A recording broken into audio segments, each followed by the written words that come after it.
Call the special board meeting workshop to order. It's June 4th, 2024, 4:30 p.m. here at Arcata Fire Station, 631 9th Street in the classroom.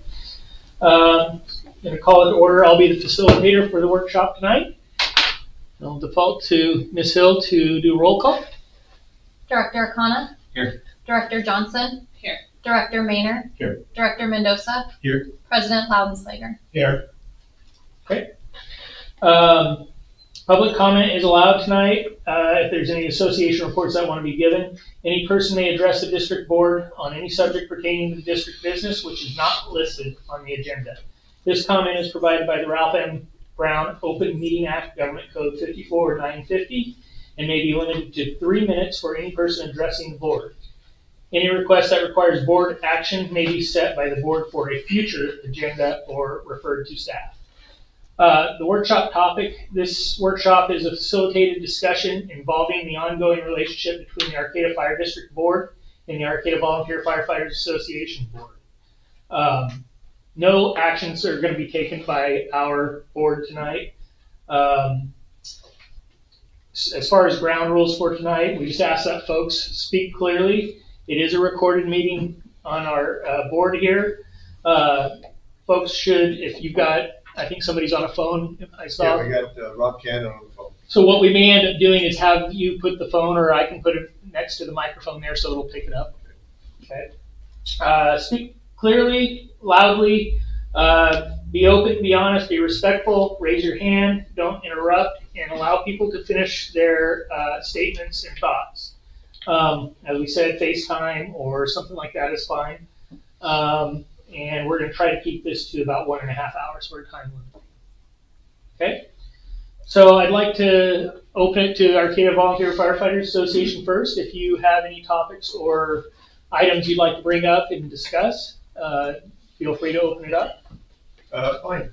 Real quick, Dave Goodman is also trying to be president. He had a family thing he had to take care of first. He may show up late. Okay. So president right now, Rob Cannon on the phone in Zion. We have Larry Wood is also a member. I'm the president. Mr. Nakamoto is secretary treasurer. We're present here at the request of you guys. I was hoping Dave White would be here as well, but he's on a boat somewhere in the middle of the Pacific, having a very good time. He sent me a text earlier that he's too busy to call in, so he won't be present. But we've been wanting to have this discussion for quite a while, just to talk about who we are, what we are, what we can do for the district. Because our mission is to support the district. That's why we exist. So we want to be helpful. We want to be supportive. So it's really nice to have this opportunity to talk about who we are and why, and get some feedback on maybe how we do things better in the future. Okay. We do have a quorum, but we also will not be making any decisions or voting for this year. Sure. Okay. Any additional or? Nope. Okay. Anybody from the district board want to make a statement or have thoughts? I do. Okay. I think what brought us here tonight mainly is we've been kind of struggling with a lease where the Arcata Volunteer Fire Association owns this building, and we've been through a long road on trying to finance that, and also it ended up where the volunteers remodeled the district-owned building in McKinleyville. So my concern, since I've been here, I came in 2017, has been misunderstandings. There's been quite a few misunderstandings, and my other concern with the building issue has been, in my mind, where I come from with government, there wasn't enough public process in my mind. I think everybody has done their best, but the public process was minimal in terms of remodeling the district-owned facility in McKinleyville, it's owned by the taxpayer. So with that in mind, I would like to, and I can do this later if you want, but I have a thing that I'd like to just read into the record, my thoughts, if you think this is the appropriate time to do that. And bear with me, and again, I wanted to be, I don't want any misunderstandings, and I'm gonna give a copy to you guys before we leave, so you can give it to your the folks that are here, and I'm gonna give our clerk my copy, and then I'll send you a digital copy. And I hate to read things, but it's really important that we have no misunderstandings here. So I will begin. The Arcata Fire District, Arcata Professional Firefighters Local 4981, and the Arcata Volunteer Firefighters Association are all part of Arcata Fire. We are all here to serve the 5 communities that make up the Arcata Fire District. Like many of you, I've been a friend of Arcata Fire for many years. During the past 10 to 15 years, we've seen Arcata Fire experience a lot of major changes. It's important to acknowledge that for an organization that has been operating some 140 years, some of the changes that have taken place could have and should have been handled better. In terms of serving our community, one of the best changes has been the change this building from being a volunteer station with delayed responses to a full service fire station with 24/7 coverage. Looking at how recent fires in the downtown area have been quickly extinguished, we know the community has already greatly benefited having a 24/7 staff fire engine in the south part of the fire district. For the benefit of this meeting, I would like to briefly share some important aspects of Arcata Fire history that I have witnessed from some rather unique perspectives. It was some 45 years ago when I first met then Chief Archie Bernardi at the kitchen door of this building. I was a newly certified CPR instructor, and Archie was leading the CPR training program for the Heart Association. That's Archie's picture up there for the new folks here. I taught a lot of CPR classes for Archie. In subsequent years, I worked a lot of calls with Arcata Fire as both an EMT2 with Arcata Ambulance and a police officer for Arcata Police Department when APD was the first responder for medical aid calls within the city limits. Over the years, I've enjoyed many wonderful Arcata Fire ravioli dinners, a favorite subject I hope we can talk more about later. But going on, many of us remember the original plan was to build a new fire station on the M Street property. I remember how much everyone wanted to get the new fire station built while Archie was still alive and living across the street from the proposed building site.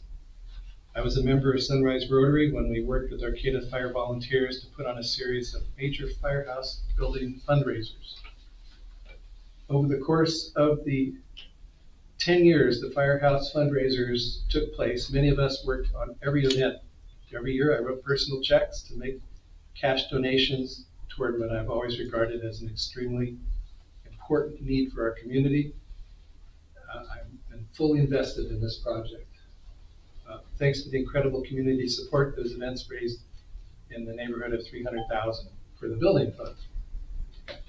By the time I was working as the Arcata City Manager, I had regular meetings with AVFA and fire district personnel.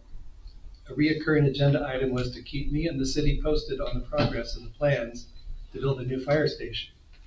The AVFA hoped to obtain USDA loan at low interest rates similar to what public agencies such as the fire district could get on the municipal bond market. I remember being told the M Street property, a 501c4 nonprofit, would be sold to help offset costs to build a new fire station on what was then a more suitable building site the AVFA purchased on Sunset Avenue. That is now the Open Door Clinic property. I remember a very specific day when I was asked to meet in the City Hall conference room with a representative from AVFA, a former fire chief, and the fire station building project manager consultant. They wanted to give me advance notice of the new plan they were preparing to announce. The new plan was to remodel both the Arcata downtown station and the McKinleyville station at the same cost it would take to build a new fire station on Sunset Avenue. It seemed like a good plan that would provide the best response times, and I readily agreed to give them my support. We now know the idea to remodel 2 fire stations for the price of building a new fire station did not pan out as was hoped. The first financial disappointment was a legal ruling that even though the AVFA was a nonprofit organization, building a public facility would require paying the construction workers prevailing wages. Another disappointment was when AVFA was unable to secure a loan from the USDA. When I joined the Arcata Fire District Board of Directors in 2017, I also joined an ad hoc committee to help the AVFA locate a source to fund the debt service for the 2 fire stations that had been remodeled. The AVFA eventually obtained a business loan from a local bank. Unfortunately, the fluctuating interest rates on the business loan are much more expensive than a USDA loan. The business plan is also much more expensive than what the fire district could have financed through very low interest municipal bonds that would have had stable interest rates for the duration of the debt service. The AVFA currently applies rents collected from the fire district to pay off the business loan. In July of 2016, the fire district's rent payments to the AVFA were $5,450 a month. I remember those were interest-only payments. Since then, the monthly rent of the fire district has continued to increase to, in January 2017, it was $7,000 a month. In July of 2017, it was $8,000 a month. And in July of 2021, it was $10,000 per month. In September of 2024, the AVFA is raising the rent to $12,500 a month, a 44% increase since 2016. The proposed lease also requires the fire district pay for major repairs to the building, which the district does not own. Getting back to more of the changes. The 5 communities Arcata Fire serves have been growing. Calls for service are off the charts, higher than the days when there were only 2 fire stations staffed 24/7, with what was then termed as one paid man per station, and that was the term, and that's in quotation marks. Part of the changes. Staff has recently reported that on average, a third of the calls for service overlap with more than 1 call at a time. Look at the high buildings that are going up around us. How is the fire district going to afford to hire and train enough firefighters and purchase appropriate apparatus to respond to different types of emergencies in these buildings?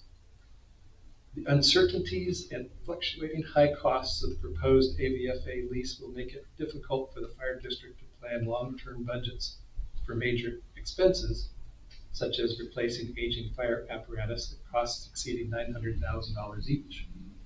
It also adds difficulty with future planning and hiring additional firefighters needed to meet the rapidly increasing needs of the 5 communities we serve.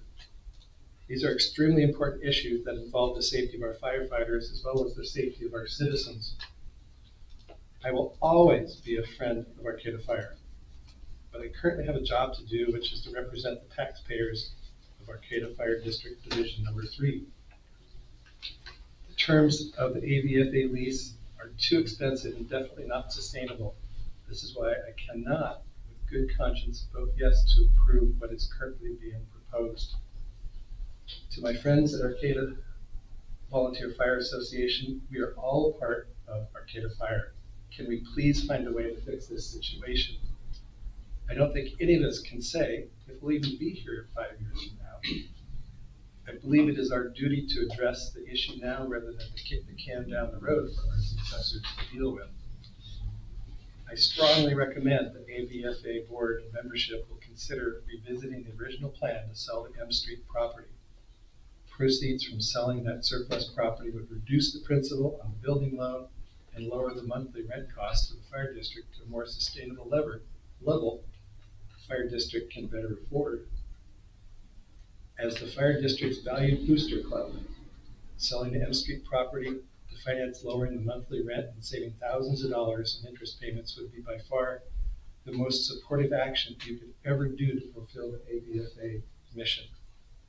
As we go forward, I believe there's plenty of room at the table for Arcata Fire District and AVFA to continue this great partnership for another 140 years.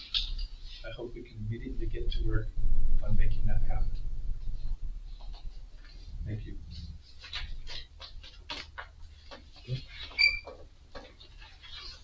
Anyone else that would like to comment?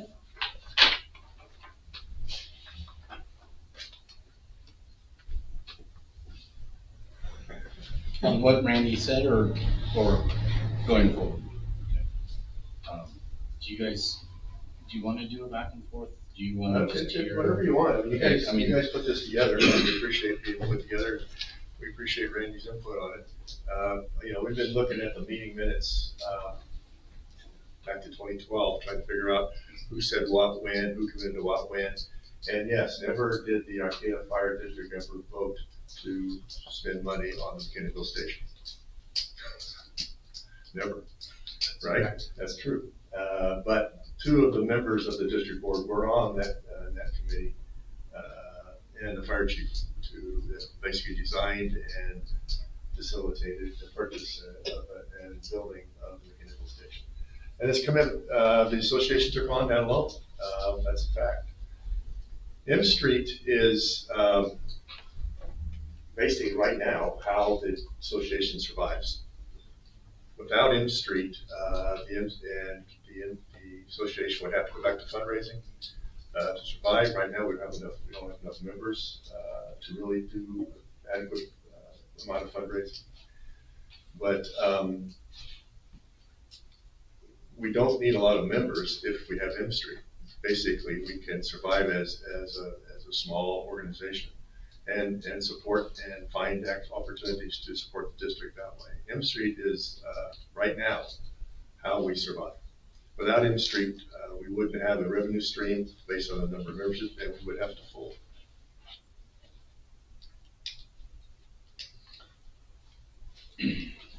Can I ask, as a board member, it's my feeling that with talking to staff, that we're never gonna go back to a volunteer firefighter system. One of my main concerns is how the ABFA is going to stay viable in such a small membership, and how you guys can continue to grow and thrive without that stream of new members directly from the fire department. And as your numbers go down, one of the concerns for me and for the members of the board is what is going to happen. Do you have a plan going forward for M Street if the ABFA changes in some way, or decides that you don't have enough members, or how are these properties going to be dealt with in the future, depending on the viability of the ABFA?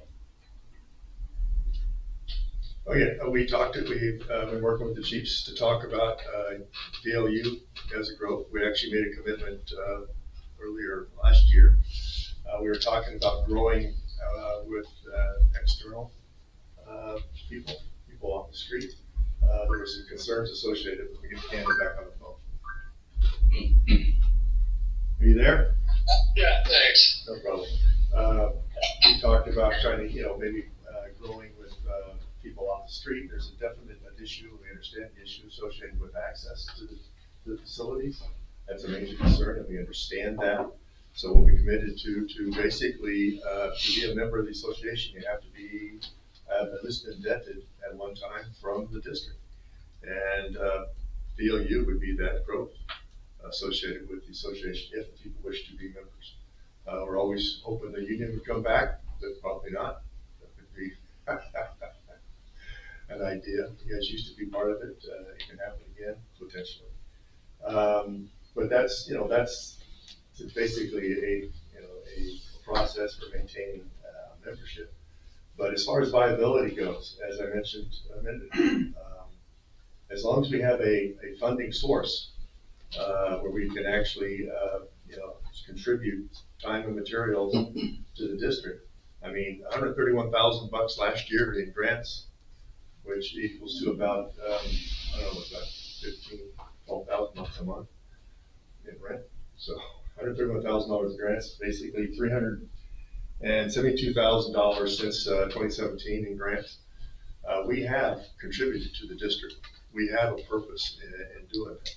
And having M Street allows us to maintain a association with a 501c3 rating that gives us the ability to go out and solicit donations to people, to get grants from people, and pass those on to the district. We are contributing financially to the district. We're viable as long as, right now, we're viable as long as we have M Street with 3 people. And the rents. And the rent's paid. If you don't pay the rent, we're selling the district, we're selling the station. So, you guys don't want to pay, that's all right. Are you Yeah. guys looking for alternative solutions to help lower the payments on the loan amount? Since you're the property owners, you're the only ones who can refinance the loan. Yes. So I guess if we're not interested in selling M Street Right. to reduce the loan amount, what other options are you looking at to help lower the rent that would be required? So certainly I've been, talking with, Redwood Capital Bank about options there. You know, early on when we were looking at, you know, what the rent could jump to, I met with Bob Judevine and he looked at it and said, you could refinance, but at this point, it won't help you right now. The rates are just not gonna be, you know, where it would be advantageous to do any sort of refinancing at this point. So right now, it is what it is. You know, and so that's why we notified the board early, so they could do their planning. And that's why we have the lease amendment that the board signed. And it says specifically what, you know, the rent is tied to. But it's not us just saying, oh, well, we just want this much money, so you need to give it to us. It's tied to a specific federal rate, the 5-year constant maturing T-bill. We put it before you and that's what you agreed to. And so that's what we're working, you know, on you guys meeting your obligation to, you know, for what you signed.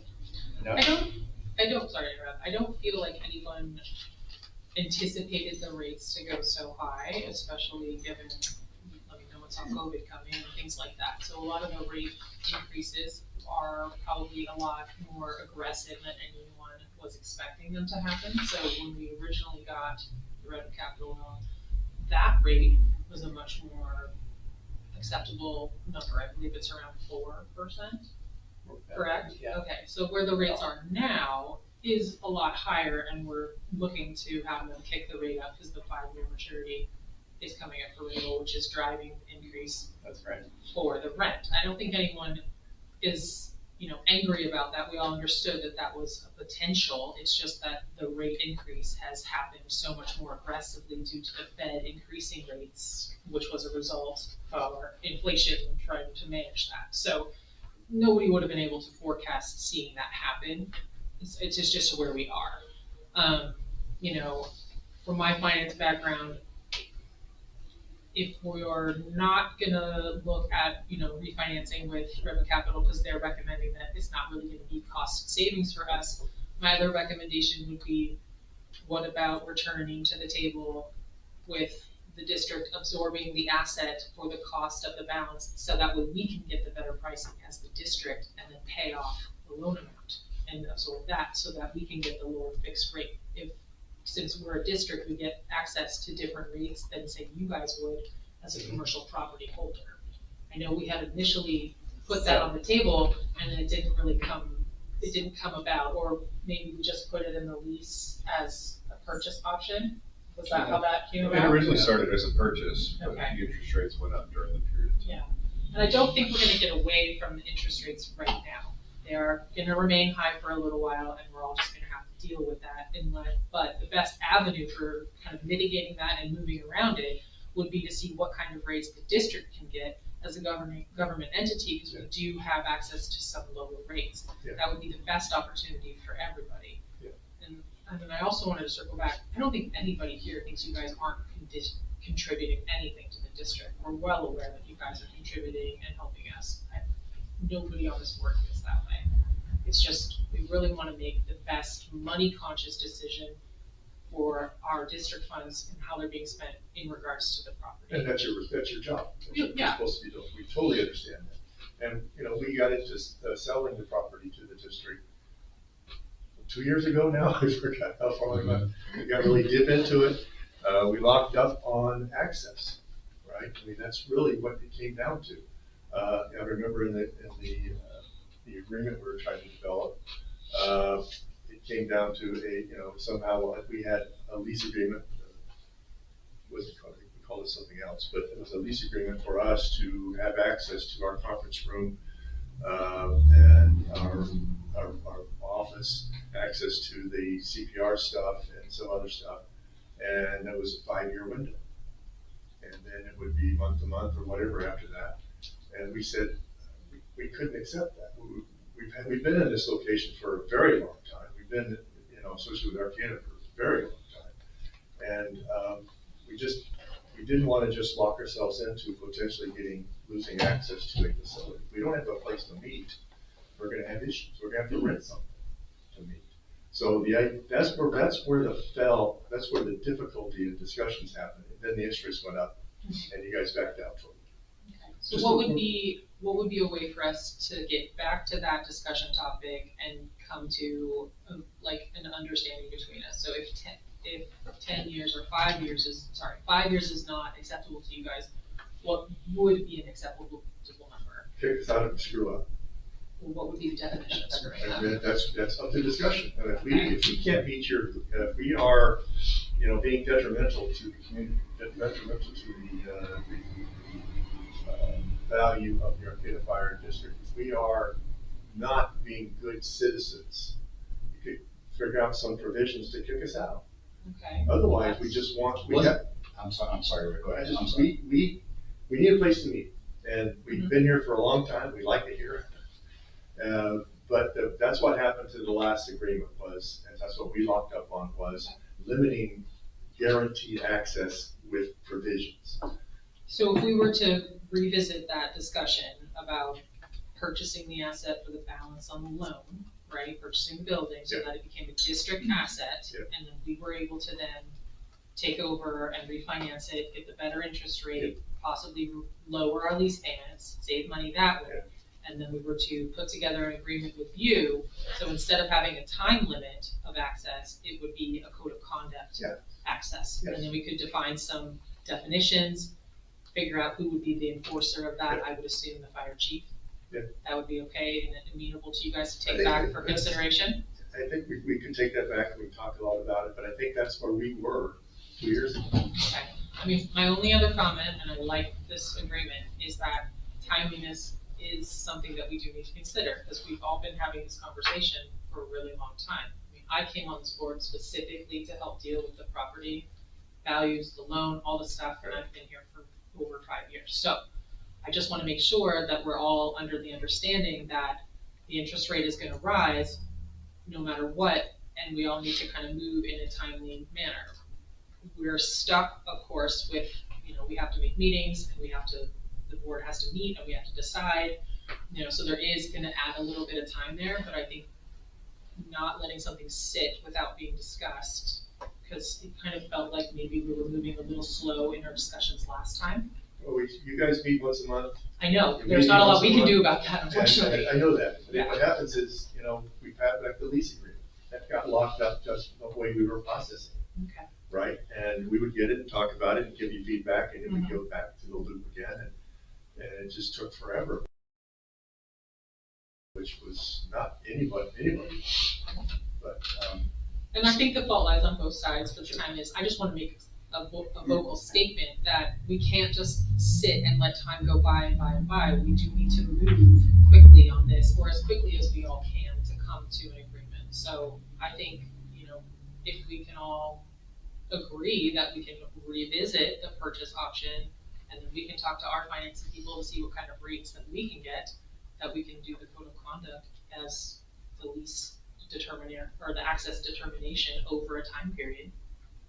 I think that that works for me, but I'm not gonna date for everyone else.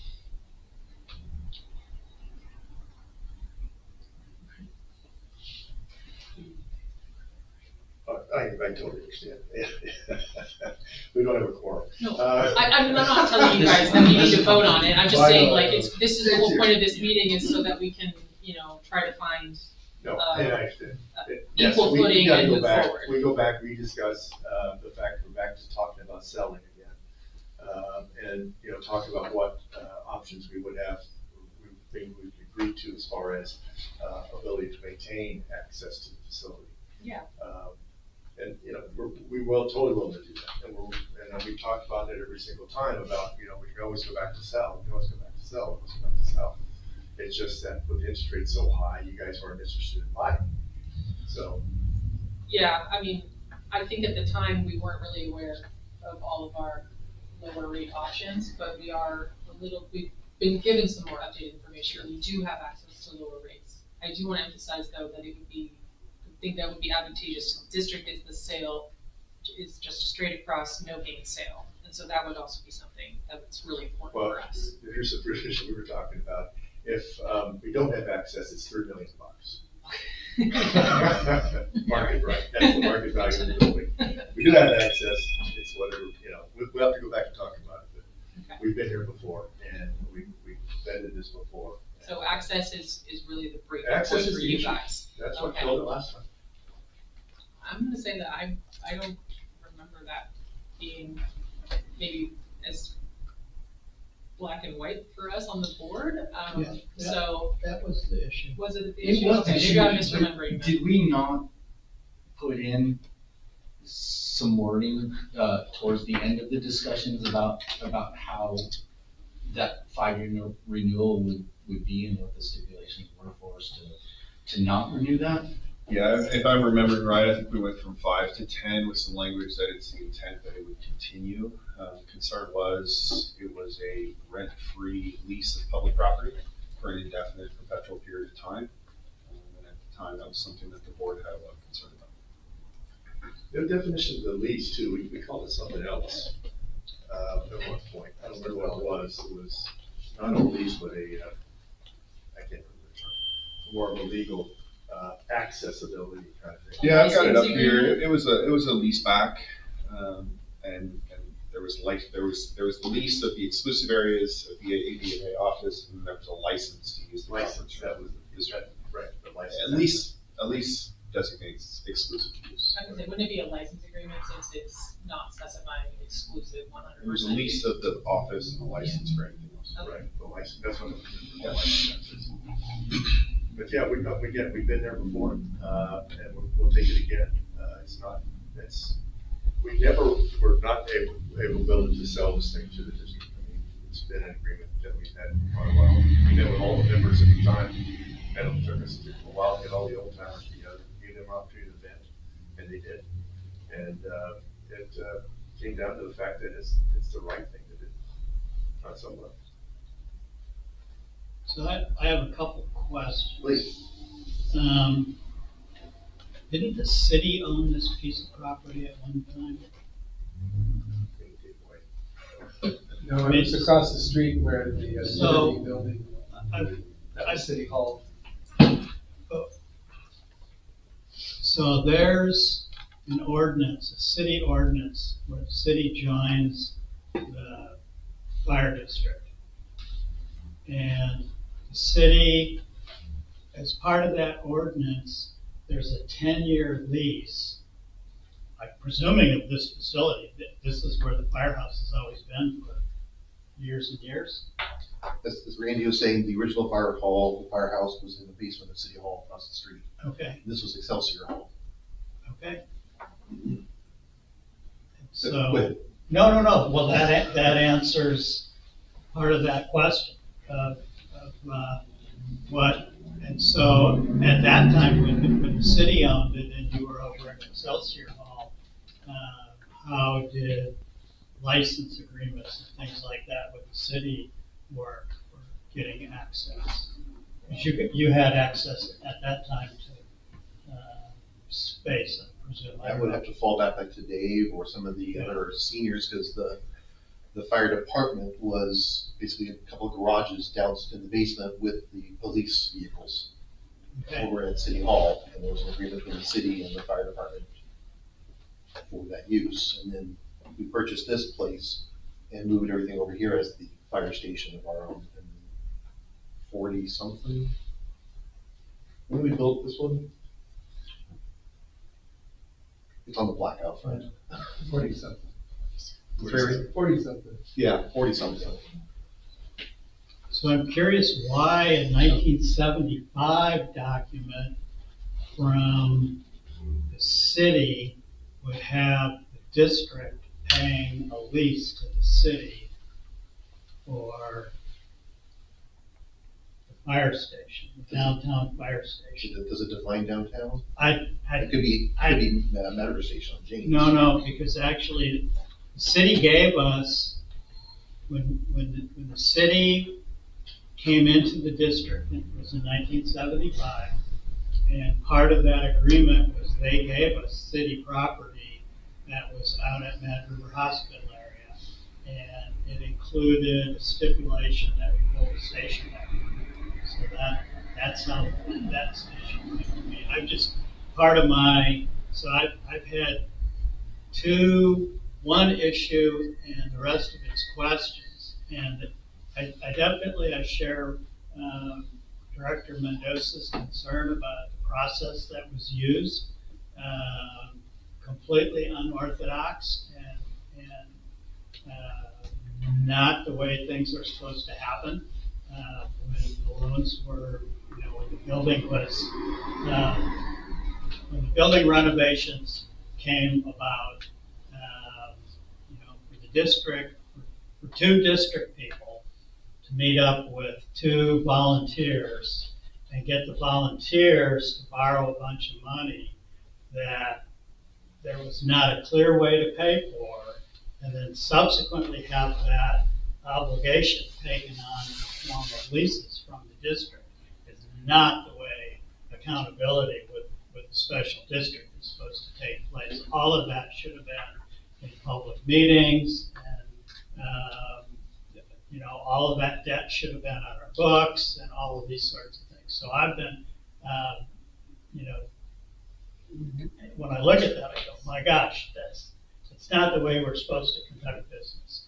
And so the follow-up to that, and so we've got all these folks here, the board of directors from the district and the board from the ABFA, but we have no guarantee that that won't happen in 15 years or 20 years. I'll probably be dead then. Some people here will still be alive. But whether you're going to be members here or not at that point in time. And so part of my concern has been spending $1 million or $1.5 million of district constituents' contributions with their taxes to paying off a loan that's in a 503C that we don't have any control over anything that they do. And so you could sell the building. You could borrow against it to do who knows what. We don't know. And so that remains a concern for me. And then the other, and some we have at least a partial answer here of how it came about that the ABFA would be the ones that held the property, held the title to the property, which I have always thought was probably not the best way to conduct our affairs. I've talked with some other people and other organizations, and they lease things. And so that's not, we could go out for a bond, for example. We could have a vote and have a bond to pay the lease off with you. But it would have to be paid, an additional fee on the taxpayers, and they'd have to approve it. So there's various things that could be done. I guess I would be in that camp that would think that, I have no idea what you did when you were operating out of the city facilities. And I would imagine something could be worked out, but it just definitely has to be,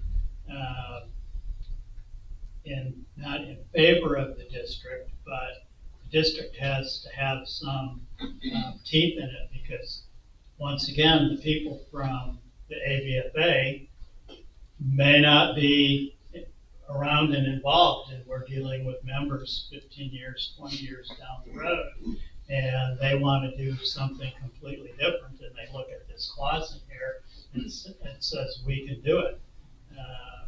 And so that was those sorts of concerns that I've had.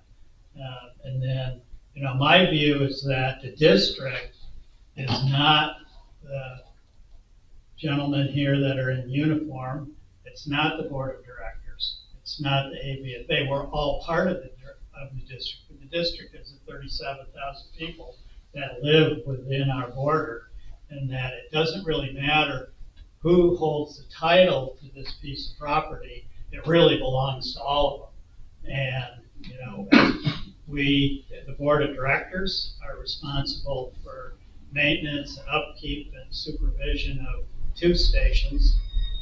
And part of my thinking is we should be responsible for the 3rd station. It should be on our books. It should be part of our capital program. And that it confuses things and blurs the lines between who's who and who has what responsibilities.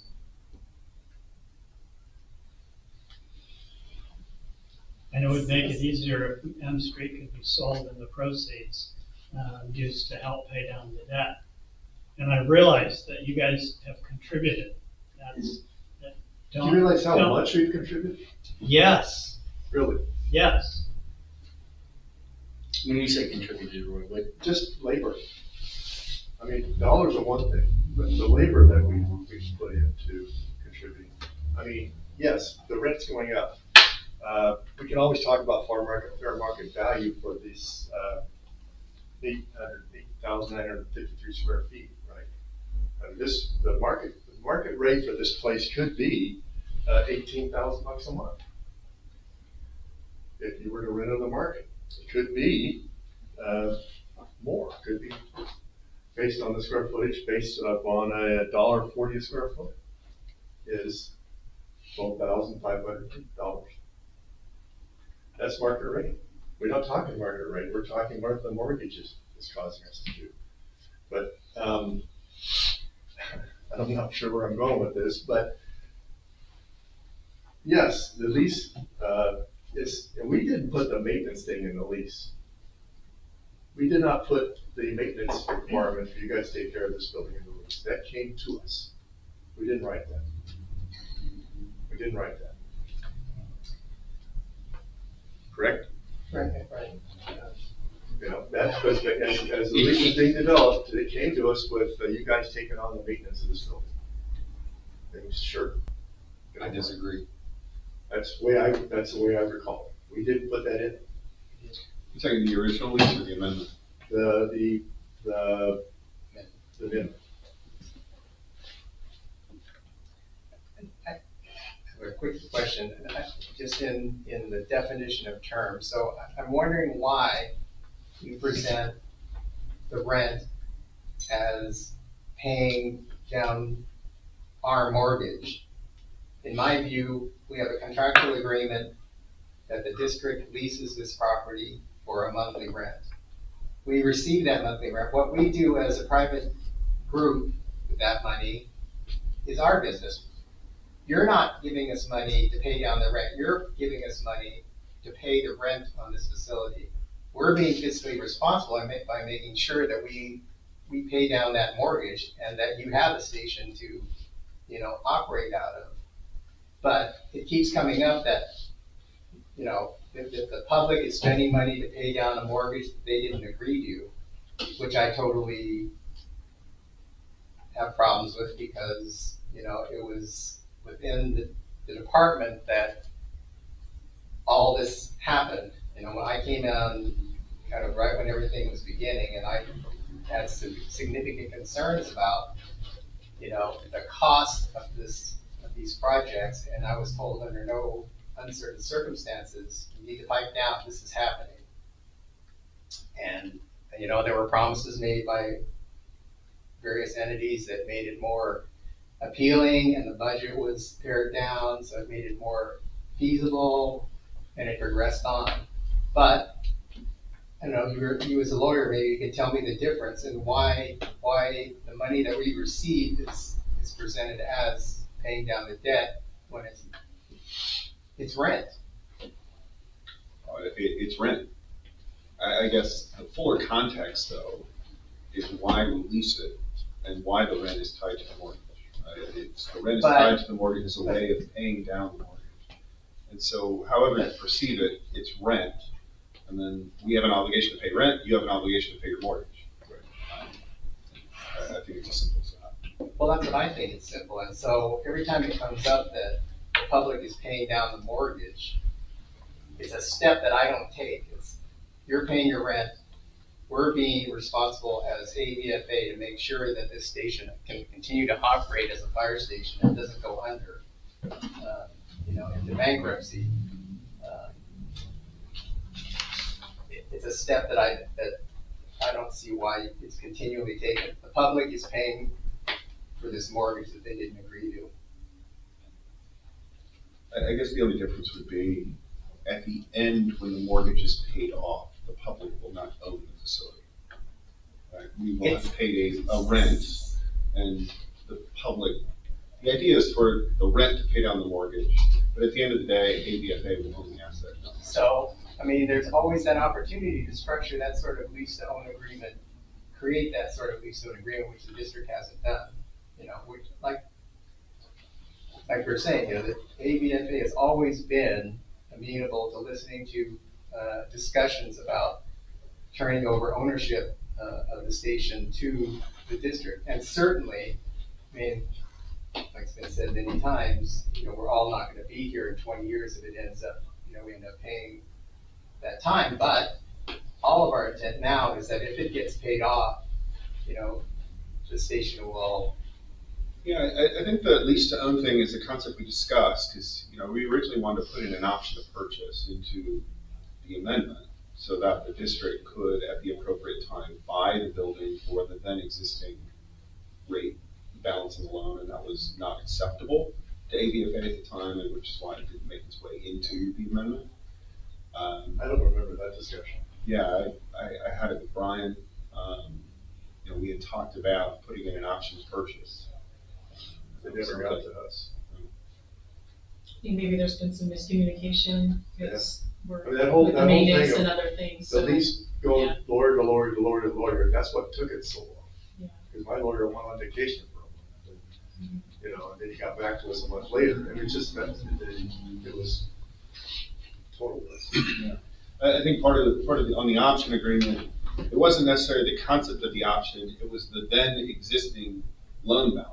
And I think there was concern, at least from what was conveyed to me, that there was concern that, it'd be so far below market because the loan would be paid down over time that at the time it may not be acceptable. But, if that's a concept that, we can engage in too, I think the purchase at the appropriate time is the right thing to do. But with the option in the lease, the district is certain is at the opportune time when interest rates are low, we could then exercise an option to purchase for the then existing loan balance and get more favorable rates than to buy it now and then refinance 5 years down the line. But I think that's a concept that I was always in favor of. Again, we discussed 2 years ago about to sell it, so the district, and we were very amenable to it. And that went back and forth 5 or 6 times. So can we all agree that we can bring that one back to the table and move forward with that as our plan? I mean, there's nothing that we can really do about the past. It just is, right? Maybe it was wrong, maybe it was not the appropriate channels, but this is where we're at now. So I think the most important thing to take away from this meeting is what is our path forward and how do we all reach the same end goal where everyone still wants to be friends and talk to each other. Well, again, we exist to support the district, right? And one way we support the district is renting you our facility. we're renting it, we're not making any money off of it, it's not with the intent. And we can definitely revisit the sale, taking ownership of it somehow through some process. Our only concern is access, and that was the only concern 2.5 years ago, there really was, we locked up. And we're looking, for that. Because we need a place to work as well. So I would just add that our mission is to support the district, but only insofar as it doesn't dismantle AVFA and we're able to continue to operate as an association. You know, so it's really, access isn't the only concern that we have. It's our, we have 100 some odd years of history behind us. A lot of people have worked hard to get everybody here, the stations. And for me, I have a lot of value in history and the amount of work that people put in. And so preserving that and honoring all the work that's been put in, I think is important to me and the board, our board. So things that affect the association significantly in a detrimental way just are non-starters. What would be an example of that? Just so that Selling we have an industry, idea. so Selling becoming industry. a, Okay. becoming a line item in the district's budget. Okay. That That's is, good for us to know. yeah. I mean, once you start having issues with the next funding source, right? I mean, go on 4.5 years to the next time you do this, right? Oh, yes. Right? And do you keep AVFA or do you fire a firefighter? You don't keep AVFA. Right? I mean, that was our process for how we survived. You were gonna say something? Well, I keep circling back to M Street. I was told by several firefighters who were AVFA members at the time Right. that part of the agreement was for M Street to be sold to pay down the debt. If you read And the where minutes, did it's that all, change? it was basically a discussion in 2016, 2015, 2016, something like that. There was one line item in the minutes as far as Well, I was here. I have not, I was told something different. I heard it many times. okay, but let me, And there was a signed declaration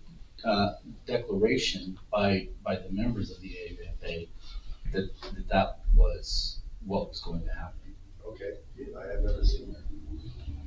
I've You never ever seen it? No. You ever seen Back that? then, Never what signed debt, that. You ever seen that? What's that? back whenever this was signed, what debt were they talking about? There was no debt. Yeah, I was just, again, because I'm a new member of this board, I was told by several firefighters who were members of the AVFA that the conversation was had and papers were signed by members. So is that for buildings, Sunset. If there's anybody here who could South Street? talk South Street. more to that. It Sunset, was was that the building Sunset? No, it was a group meeting down at Greenway. And the powers that be, which none of you guys were there, were there to sign the document. And John Davis and, who's your neighbor? Steve Tyler were there, and Desmond, as far as the district, were there. And it was facilitated meeting by, that's what Alan was the last kind of holdout on the whole project. And he agreed, and everybody signed the contract. It was not a contract per se, but a symbolic contract. And I'm not depending on, I'm not exactly sure you have it written down somewhere. I do. Because you were there.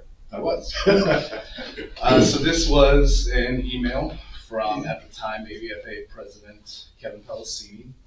He was actually asking for a proxy vote via email, because this was a timely manner. This happened on January 5th, 2015. I'll read it verbatim. Good evening. I had a quick meeting with Chiefs Cowan and McDonald and Kirk Cohoon tonight. Kirk is requesting permission to move forward with the Arcata Station project under the assumption the funds from the sale of M Street parcel are available immediately, and that the volunteers are committed to accept the full loan amount of $750,000 from AEDC if needed to complete the modernization of the Arcata Station. I would like a yes or no vote from each of you as soon as possible. If the majority of you vote to approve this, I'll ask Alan to draft this into a letter, and I will sign on behalf of the board to be presented to Greenway. As always, your questions and comments are welcome. Thank you, Kevin. The unfortunate part, I know how the vote ended because I was there, but not everybody hit reply all. So there's 2 yes votes in this email chain. From who? One was myself, and another was a ABFA board member that no longer is present. Right, and the other members were also district employees? No, not that.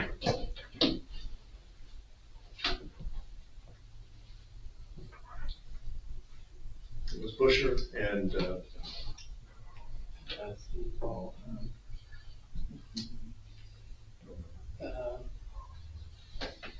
For people that the Alan they're referring to is Alan Davis, who has passed away. He was the president of ABFA when. Secretary Treasurer. So it looks He like is my position. Okay. It looks like we were short board members at the time because the entire email list was James Stewart, Kevin Pellicini, both voting members, Rob Cannon, and myself, Alan Davis being the only non-voting member. so, and the point being that at some part back then, we got a $700,000 second mortgage, and we board committed to selling M Street to cover that. Well, we don't know. I know, well, that's what I remember reading in the minutes too, and talking about. But, You've read that in the minutes? not that exactly, but in the minutes, there's the people that voted for the $700,000 mortgage was that committee right there. The ABFA board. They voted for that one. Passed or failed based on that? It passed. I know that it passed because the letter got signed. But we don't have that letter. It has never surfaced. Just like when the district voted to pay the debt for the Arcata, Arcata Gold Art construction, doesn't exist. Anyway, presently, right now, the way we sit is, we need M Street to survive, as an asset, as a viable organization. And, you know, the Arcata station is an asset that, we get rent from, but we don't make any money off of it. It's just a pass-through. We can revisit the M Street thing multiple times, but, from my perspective, as one board member, it's a non-starter, so it's not going anywhere. But, we can also talk about, what else we can do associated with the rent associated with this facility. Roy, could you tell us what the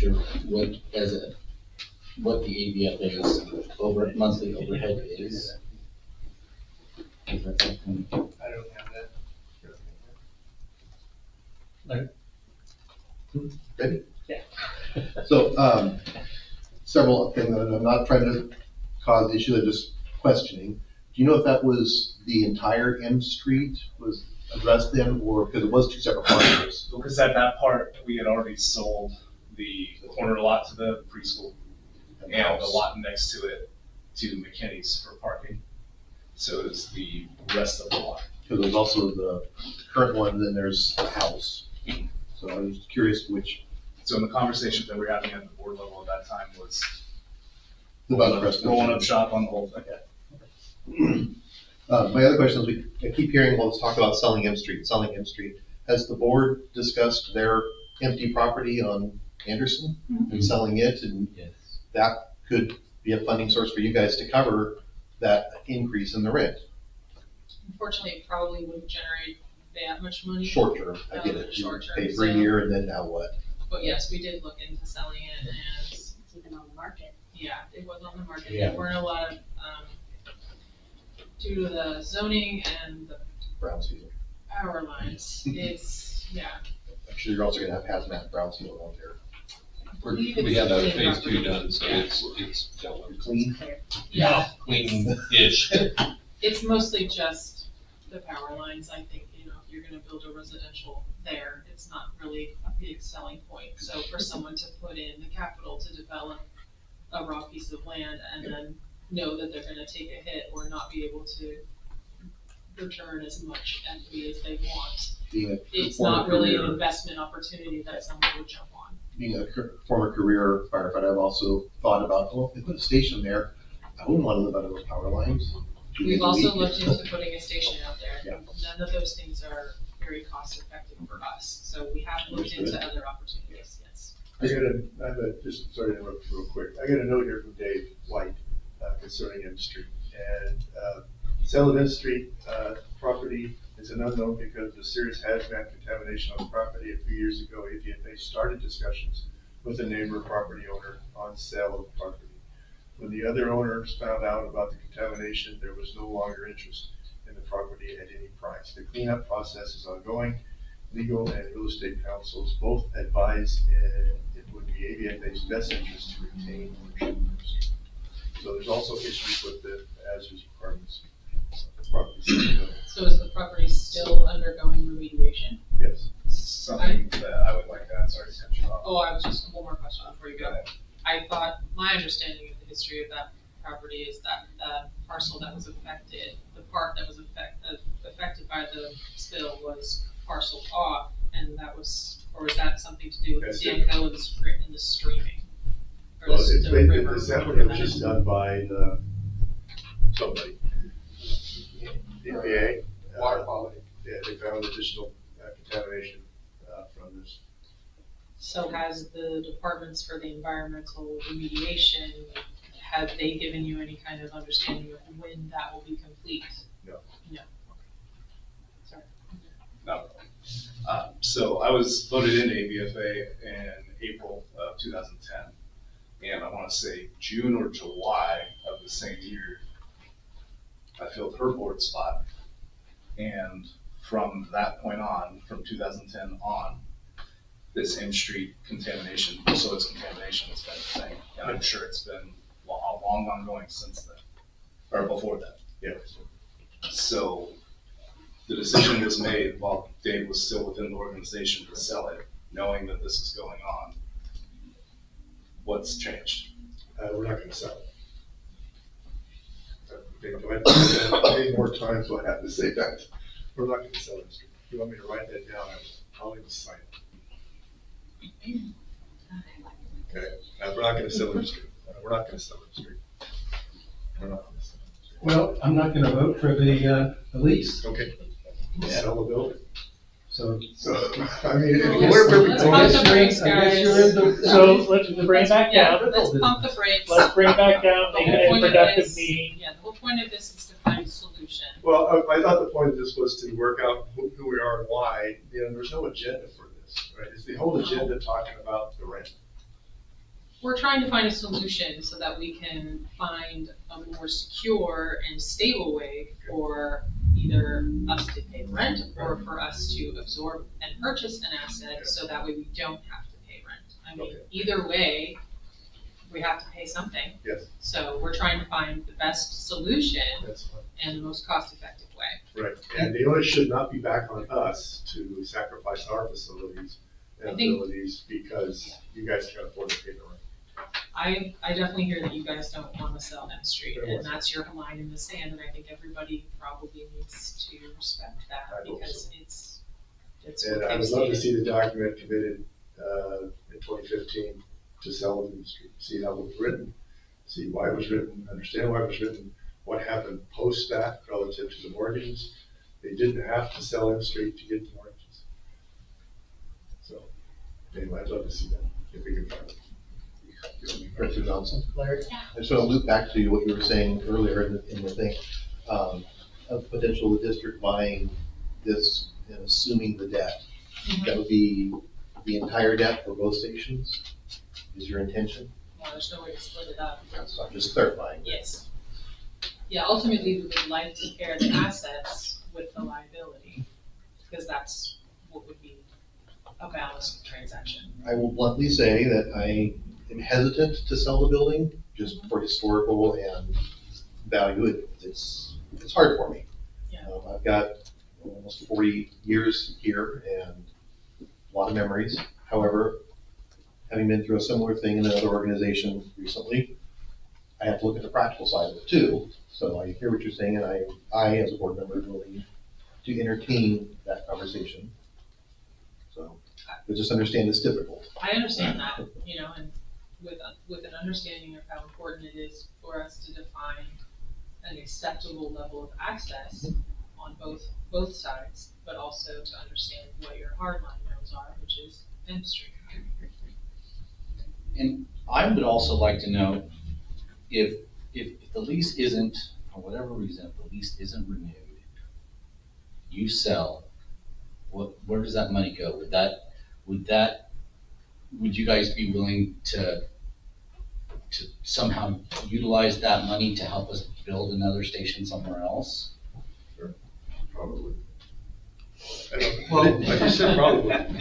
Yeah. Roy can't commit to anything like that, so, yeah, I mean, ultimately, the money would go to paying off the mortgage, Right. probably paying commissions on whoever is in charge of brokering the sale and purchase, and then there's taxes and other things. Sure, capital gains would come into effect, or is that not something for the 501c4? That I don't know, but I would imagine there'd be gain on sale on that. Okay. I mean, there probably would obviously be some proceeds left over, and then what they did with that, but that would be something that they would have to decide to do, kind of like, we're just leasing the property, we don't have any stake in where the proceeds go. And I have a problem with some of these comments, it's, sometimes we are the district and sometimes we're a totally separate entity, in the language that we're using now. And I have a problem with, we need to define, you use our website, you use our telephone number, Sure. So it seems to go back and forth as to, we're our own separate thing and, we don't wanna talk about it, or we're part of the district and we need to work together. We're not part of the district. We need to work together. The access to the property, the mailbox, and continue to know the phone number. I'm not sure how much the website we're actually using, but that's, I guess, for CPR. That's historic. We can talk about it. You can kick us off anytime. Because we don't have to just visit. So, yeah, we have to go get our own website, which is a fantastic thing for the community, which the Park District gets full credit for, by the way, because they don't know the difference. I would argue that as well, because our association and the district, people don't know the difference. But yeah, that's historic in nature, and it's just the way it's been for a very long time. And we did pay for it.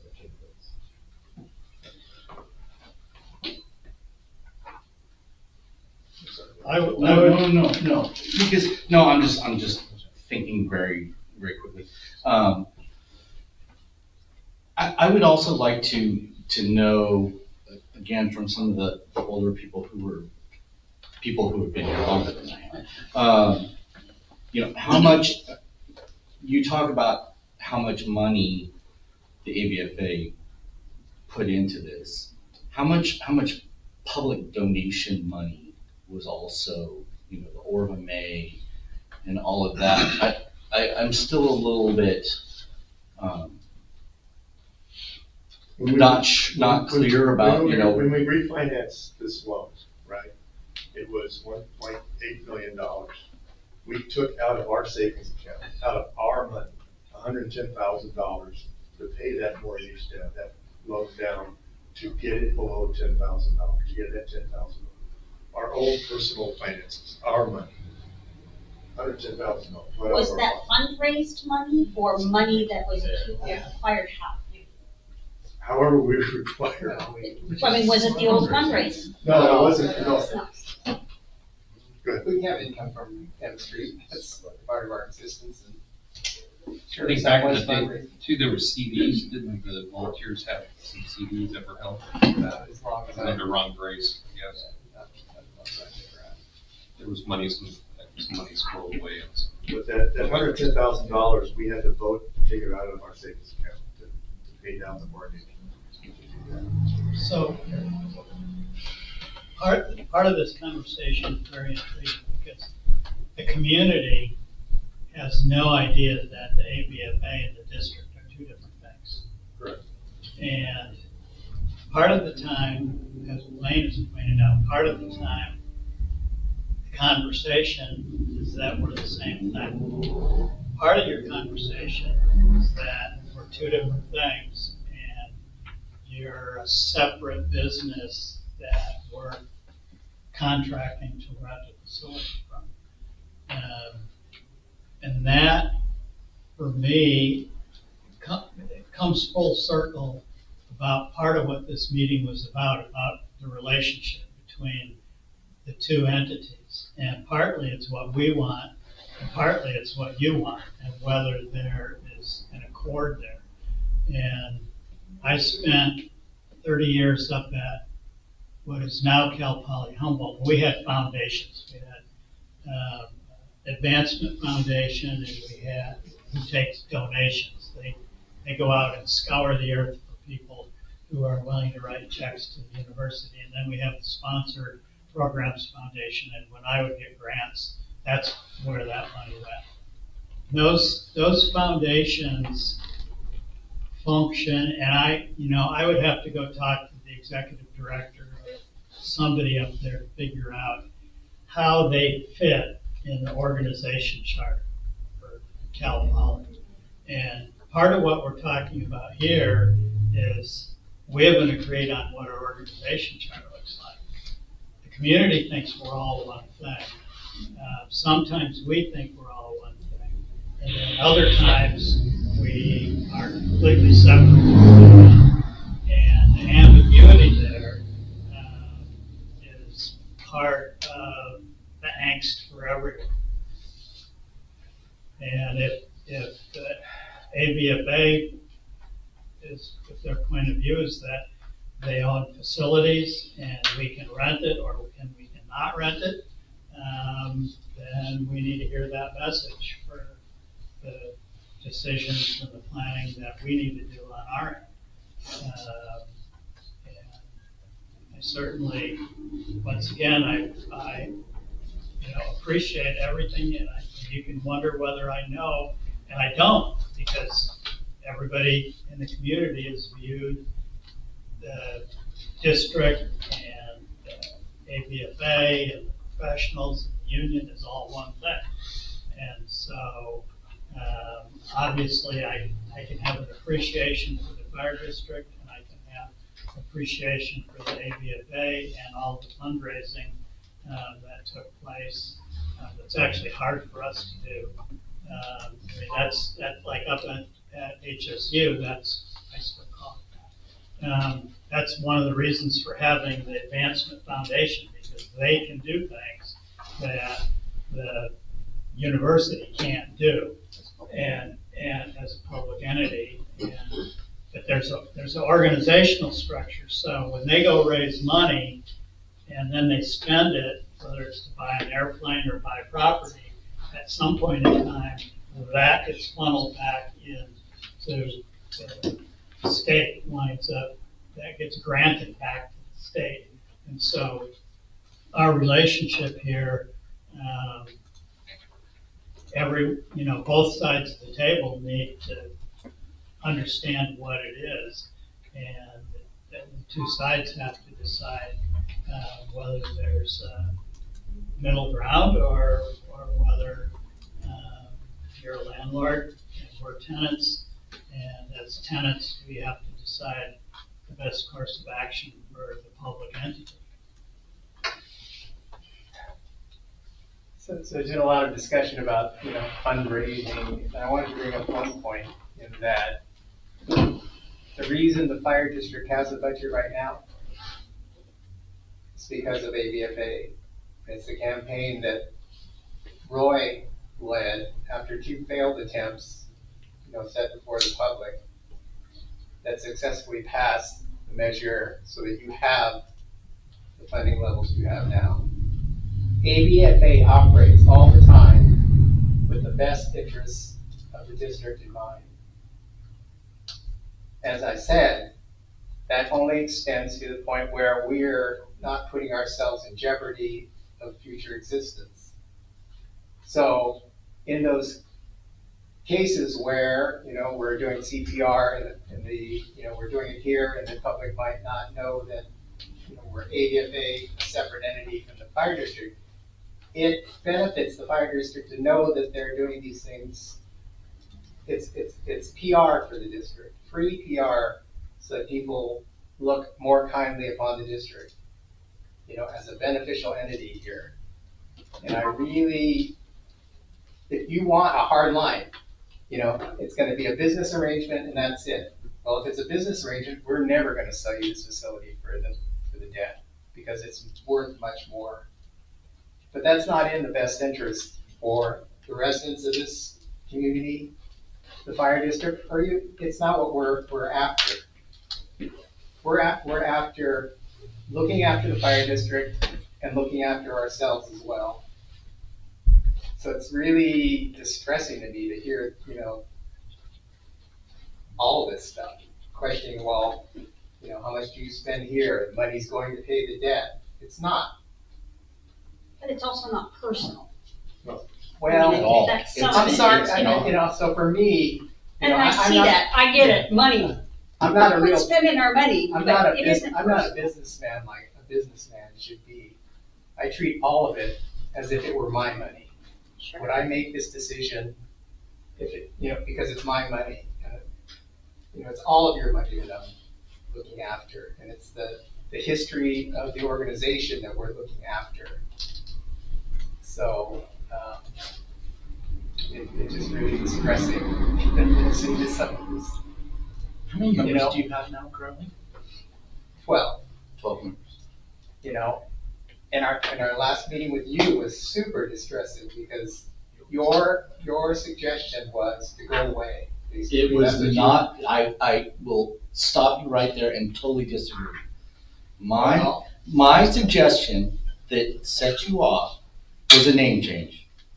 There have been multiple name changes to this association in the last 25 years. That was the only thing. I never said that.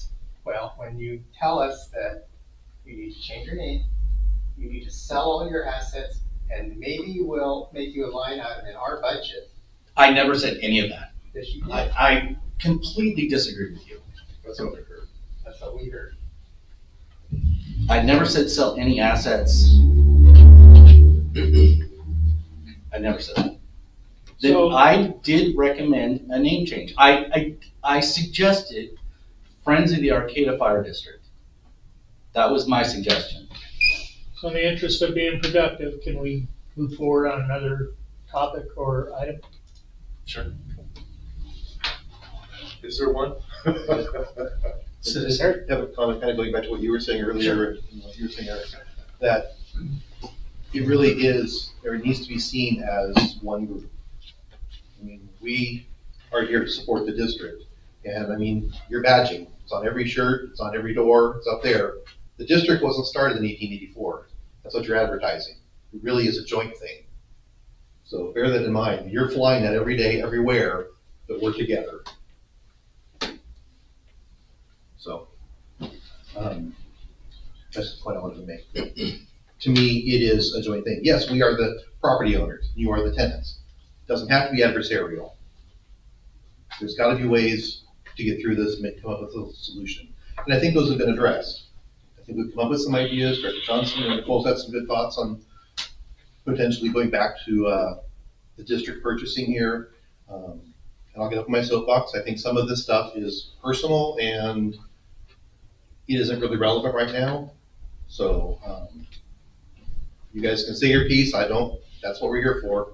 But I would like to see us get back to the point of this, which is how can the district keep renting from us? How do we make that happen? Or how can the district absorb this debt and get us out from under it? So again, I'll get off my soapbox, Roy. You can slap me down later. Hey, just throw it out there. There's about 10 minutes left. We want to try to keep this to an hour and a half, and there's a 10-minute warning coming up. Citizen. Oops, sorry. Oh, I know, I'm bouncing around back here. I'm just, my thought is there a possibility to put a subgroup together of the board, 2 members of the board and 2 members of the volunteer fire district? Because I remember when they were all volunteers. But, and just have them come up with a lease, try to figure out, let them negotiate it. Then they can come back and talk to, each group can go back to the other group. Maybe you can solve it that way, instead of having to solve it with so many people present. And thank you. I'm from the city, Arcata, so I'm Alex Tillman. And I just, I'm thinking about it because I know your chief is going to be meeting with Karen. And I know she's pulling up documents from a long time ago when the city of Arcata had the fire department. And then it came, I can't even tell you, she was just mentioning that to me. And you'll find out that when you meet with her on Thursday, Chief. But she's pulling up some documents of that. Whether that's worth anything, I have no idea. But that would be my suggestion. Thank you.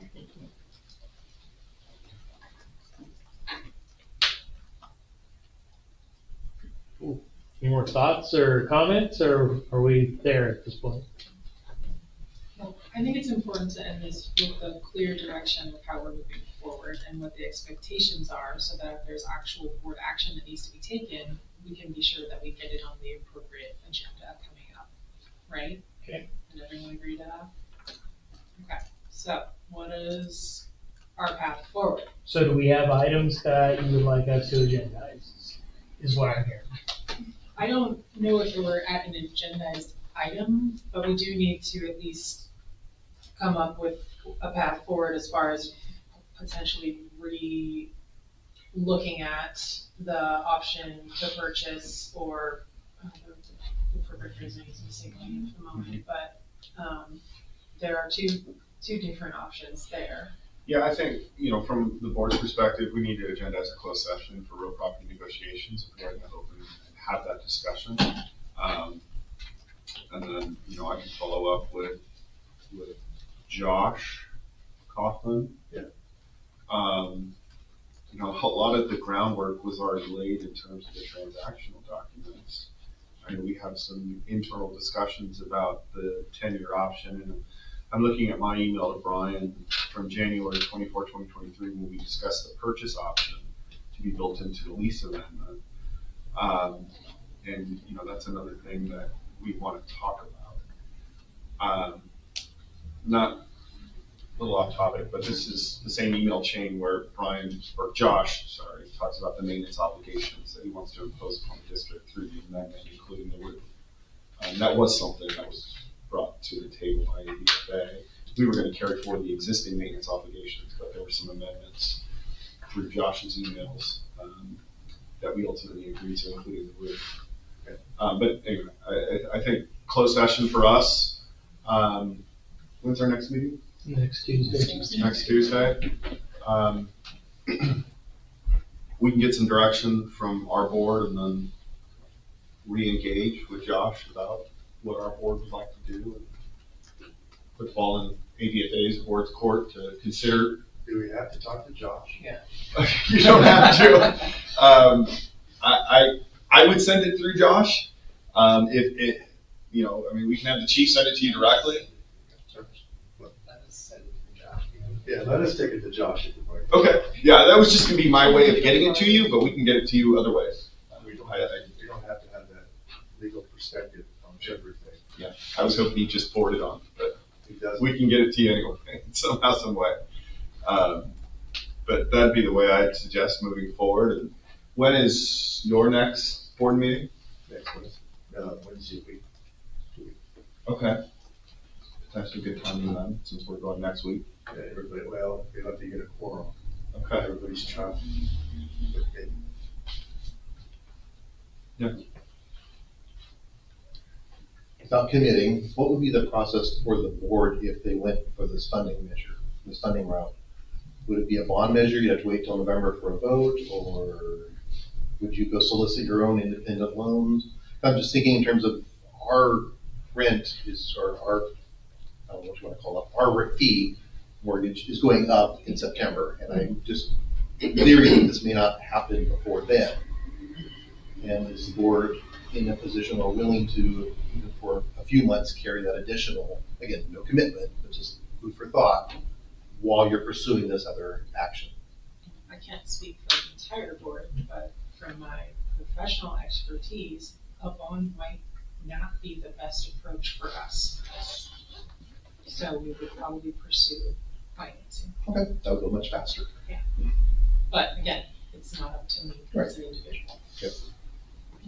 With that respect, we just hired town muni advisors to do a long-term financial plan that takes into account what our borrowing power is, given our unfunded liability and engine number. So that could be worked into that plan. I think everybody had a valuable contribution tonight, so thank you all for keeping it respectful. So, with that, our next regular board meeting, district board meeting, is scheduled for next Tuesday, June 11th at 5:30 here. So, just want to pass that on. With a closed session. With a closed session. So at that point, I would adjourn this workshop.